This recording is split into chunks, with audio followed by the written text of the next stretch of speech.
हाँ जी, good morning students. कैसे हो आप? सभी ठीक होंगे, मुझे ऐसी आशा है। और सभी स्टूडेंट अपनी अपनी पढ़ाई कर रहे होंगे घर पे बैठ के। देखिए, यस्टरडे हमने एक लेसन शुरू किया था जिसका नाम था ऑडिट रिपोर्ट के बारे में। ऑडिट रिपोर्ट की importance and meaning and definition yesterday content and subject matter के बारे में हमने यस्टरडे की क्लास में किया था।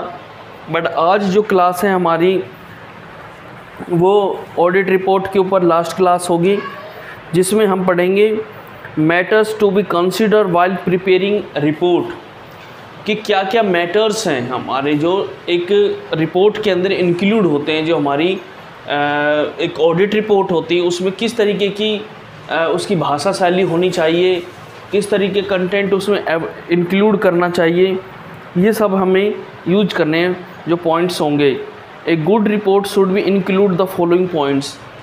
ये गुड रिपोर्ट जो होती है, एक अच्छी रिपोर्ट होती है, उसमें हमें निम्नलिखित पॉइंटों का यूज करना चाहिए। सबसे पहले, the language of A report should be easy and ordinary. उसकी आसान भाषा होनी चाहिए और साधारण भाषा का प्रयोग करना चाहिए, जिससे हमारे जो इंटरेस्ट रखने वाले पार्टीज़ हैं वो उसको ईजिली समझ सकें। The report should B divided into paragraphs. हमें अलग अलग पैराग्राफ से बनाना चाहिए, एक पैराग्राफ, दो पैराग्राफ, तीन पैराग्राफ। ऐसे नहीं कि उसको कंटिन्यूएशन में लिख रहे हैं तो उसको समझ में नहीं आ पाएगी वो। The report should be address to those people for whom for audit is done, जिनके द्वारा वो ऑडिट कराया जाता है। Example, audit company should be address to the members. Company के जो मेंबर्स हैं उनको एड्रेस करना चाहिए कंपनी की रिपोर्ट को। The auditor should not give any advice unless and be asked for advice. कोई भी ऑडिटर है जब तक उनको अपनी कोई एडवाइस नहीं देनी चाहिए जब तक उसे पूछा नहीं जाता है। The auditor should refer to all those document detail and the comments that were used by him during the audit. In case qualified report and qualification should be mentioned in very clearly. The report should be imparted and unbiased, and mistake in the books of accounts should be stated clearly. पक्षपात रहित होनी चाहिए report है जो हमारी। The criticism stated in the report should not be such in the harm any particular person.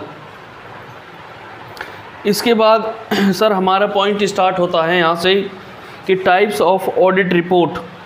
जो audit report के types हैं उनके बारे में हमें बताना है कि ऑडिट रिपोर्ट कितने प्रकार की हो सकती हैं। ऑडिट रिपोर्ट को बेसिकली हमने टू पार्ट्स में डिवाइड किया है, classification according to work, classification according to nature. फिर हमने क्लासिफिकेशन अकॉर्डिंग टू वर्क को फर्दर 3 पार्ट्स में डिवाइड किया है। Again, partial report, interim report and final report. Partial report आपको पता है ये रिपोर्ट अपने आप में पूरी नहीं होती, ये आंशिक रिपोर्ट होती है। और ये रिपोर्ट जो वो हम फाइनेंशियल ईयर के बीच में रिपोर्ट देते हैं तो उसको इंटरिम रिपोर्ट के नाम से जानते हैं। फाइनल रिपोर्ट से मतलब आपका वो रिपोर्ट होती है जो ऑडिटर के द्वारा फाइनल ऑडिट करने के बाद कंपनी में सबमिट की जाती है। इसका और भी पढ़ेंगे। और क्लीन रिपोर्ट वो रिपोर्ट होती है जब कोई एक रिपोर्ट दी जाती है और उस रिपोर्ट अकाउंट्स चेक किए जाते हैं बाय ऑडिटर, और ऑडिटर जो अकाउंट चेक करता है उन अकाउंट्स में किसी प्रकार की कोई मिस्टेक नहीं होती तो उसको बोलेंगे क्लीन रिपोर्ट। क्वालिफाइड रिपोर्ट, जब ऑडिटर के द्वारा अकाउंट चेक किए जाते हैं, बुक्स चेक की जाती है, उनमें किसी प्रकार की प्रॉब्लम होती है, उनके अंदर फ्रॉड पाए जाते हैं, मिस्टेक्स पाई जाती हैं, उसको क्वालिफाइड रिपोर्ट के नाम से हम जानेंगे। अब हम बुक्स की लैंग्वेज के हिसाब से इसको पढ़ लेते हैं 1 by 1। पार्शियल रिपोर्ट क्या होती है? If the auditor is not appointed to verify all the accounts, कि एक ऑडिटर है कि वो सभी अकाउंट्स के लिए अपॉइंटेड नहीं है, but only some books of account and auditor issue a report. उसे कुछ ही अकाउंट्स, कुछ बुक्स ही चेक करनी है, ज़्यादा उसको चेक नहीं करना, ठीक है। तो then it is known as the partial report. While writing this report, the auditor should keep in the mind that a person reading the report should not take as a full report. ये ध्यान रखना चाहिए जो report को पढ़ रहा है कि भाई जो ये रिपोर्ट है ये फुल रिपोर्ट नहीं है, ये पार्शियल रिपोर्ट है, हमारी आधी रिपोर्ट है मतलब। इसके बाद सर आपका है interim report. When a auditor issue report in the middle of the year on the certain special issue then such as the non the interim report. किसी इशू के आधार पर मान के चलो हमें कैश के ऊपर ही रिपोर्ट मांगना है या क्रेडिटर्स के ऊपर रिपोर्ट मांगनी है, middle of the year, this is interim report. Final report पढ़ेंगे next. When the auditor issue a report after the completion audit for the entire business year such as the report known as final report. Entire audit करने के बाद जब report auditor के द्वारा report submit की जाती है उसको हम फाइनल रिपोर्ट के नाम से जानते हैं। सर इसके बाद है classification of according to nature. Nature के अकॉर्डिंग अगर हम देखें तो सबसे पहले होता है हमारे पास क्लीन रिपोर्ट, यानी कि क्लीन रिपोर्ट है आपकी क्या होती है, if the auditor after verifying, अब इसमें समझना है आपको एक एक वर्ड को, if the auditor after verifying the books of account come to the conclusion that books of accounts have been appropriately maintained, there are no mistake, inadequacies and fraud, and profit and loss as shown by the profit and loss account, the financial position as per the balance sheet are correct, which mean that the auditor has no complaint and suspicious, then is the such situation the report issued by the him is the called clean report। जब एक auditor के द्वारा जो financial accounts हैं, आपके balance sheet है, profit and loss है, all books हैं, वो बिल्कुल उनके अंदर किसी प्रकार की कोई mistake, no suspicious any transaction, किसी प्रकार का कोई दिक्कत नहीं है, और इसके आधार पर जब एक ऑडिटर रिपोर्ट बनाकर सबमिट करता है उसको बोलते हैं हम clean report. Sir qualified report क्या होती है? क्वालिफाइड रिपोर्ट इसका रिवर्स लगा लीजिए।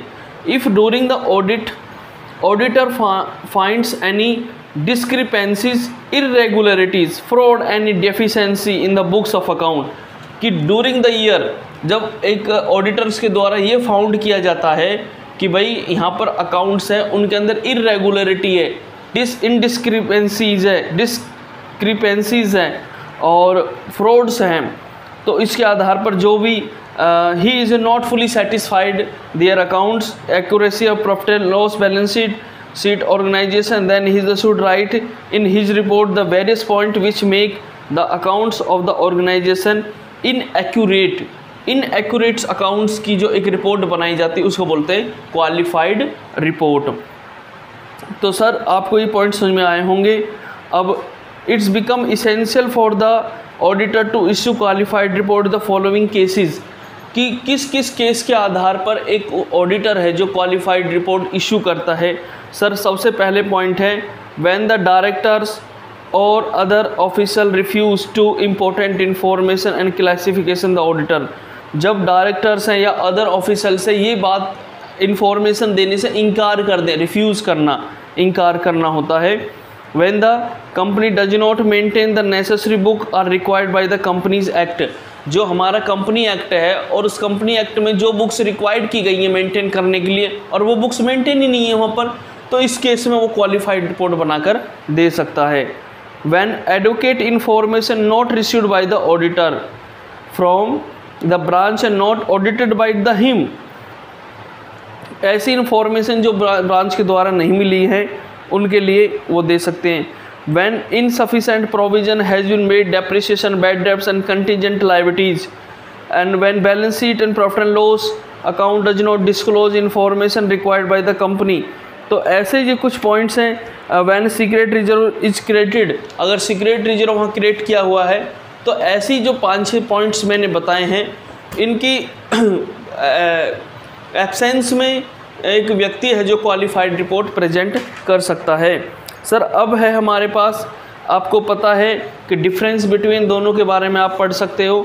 सर नेक्स्ट है specimen of the audit report. एक स्पेसिमेन पढ़ लेते हैं। जो क्लियर रिपोर्ट होती है ना, क्लियर या सॉरी क्लीन रिपोर्ट, इस क्लीन रिपोर्ट को हम अनक्वालिफाइड रिपोर्ट के नाम से भी जानते हैं। जैसे ये क्वालिफाइड होगी, ये आपको अनक्वालिफाइड बोल देना, आप कंफ्यूज नहीं होना आपको बिल्कुल भी। तो सबसे पहले एक रिपोर्ट का एक हमें पर स्पेसिमेन दिया हुआ है, तो उसमें किस तरीके से एड्रेस क्या होता है, द मेंबर्स को एड्रेस क्या है। बहादुरगढ़ की रिपोर्ट है, प्रतिभा वुल कंपनी लिमिटेड है बहादुरगढ़ झज्जर।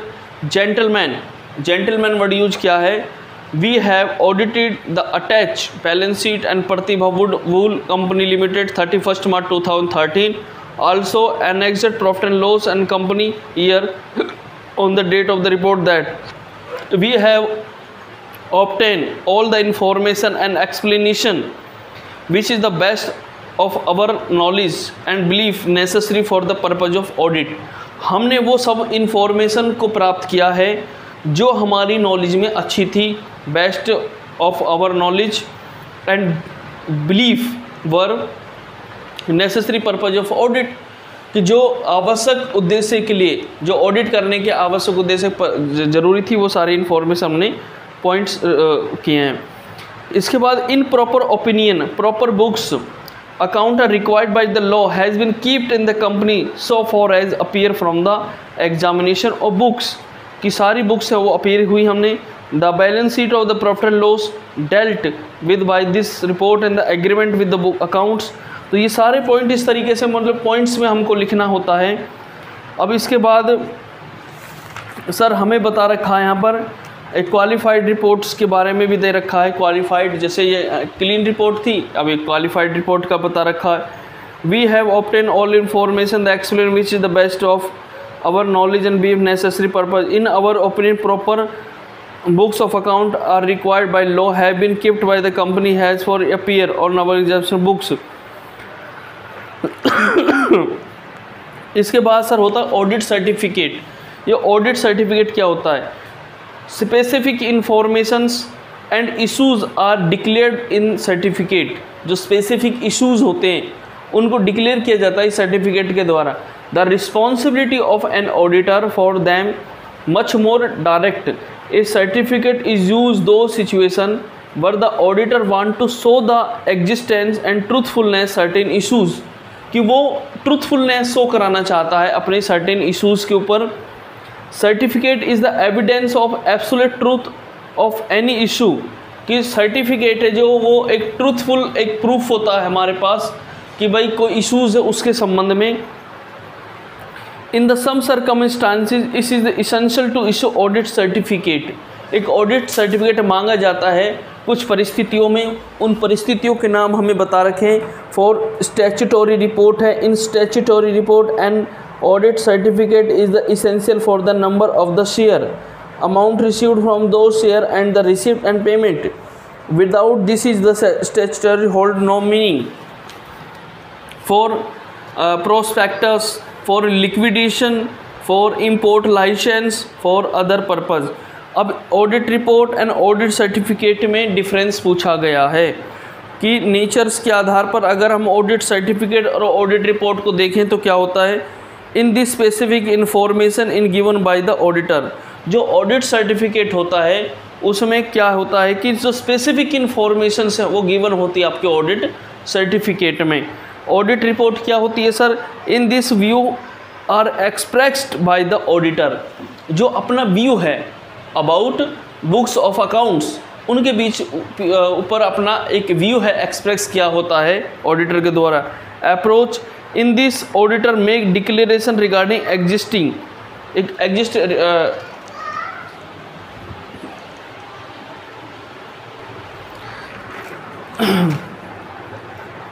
इसमें है आपका लायबिलिटी के फॉर्म में बता रखा है। ऑडिट सर्टिफिकेट है जो वो आपका है the auditor has more liability in this regard. एक ऑडिटर की लायबिलिटी बनती है सर्टिफिकेट को इश्यू करने के संबंध में। Audit report, in this liability of the auditor is the comparatively less. जो ऑडिट रिपोर्ट होती है उसमें ऑडिटर की जो लायबिलिटी है वो कंपैरेटिवली कम होती है। पर्पज़ क्या होता है, इट इज़ रिक्वायर्ड, जो ऑडिट सर्टिफिकेट है उसके पीछे पर्पज़ है, it is required only for financial regarding prospectus, import licence and liquidation of a company. Sir इसके बाद है audit report. An audit report is the presented at the end of the each audit. एक हमें audit करने के बाद एक audit report को प्रेजेंट करना होता है। इसके एग्जाम्पल दे रखे हैं, section 26 is the main example, और ऑडिट रिपोर्ट के संबंध में section 143 is the main example. Specimen of the audit certificate. The members of the Pratibha would company limited, एक ऑडिट सर्टिफिकेट किस तरीके से लिखा जाता है उसके संबंध में बता रखा है, हमें यहाँ पर वर्डिंग है।